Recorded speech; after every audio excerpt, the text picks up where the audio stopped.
জীবনের অর্থ কি? আপনার জন্ম হয়েছিল বস্ত্রহীনতার মধ্যে দিয়ে এবং আপনার মৃত্যু হবে বস্ত্রহীনতার মধ্যে দিয়ে। আপনি পৃথিবীতে এসেছিলেন অত্যন্ত দুর্বল হয়ে।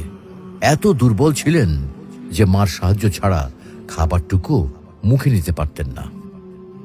আপনি যখন এই পৃথিবী ছেড়ে চলে যাবেন তখনও আপনি অত্যন্ত দুর্বল ও অসহায় থাকবেন।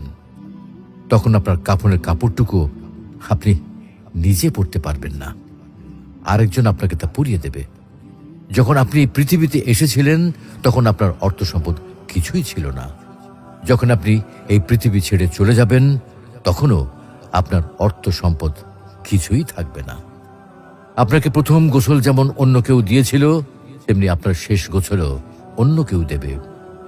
আপনি যেমন পৃথিবীতে একা এসেছিলেন, ঠিক তেমনি ভাবে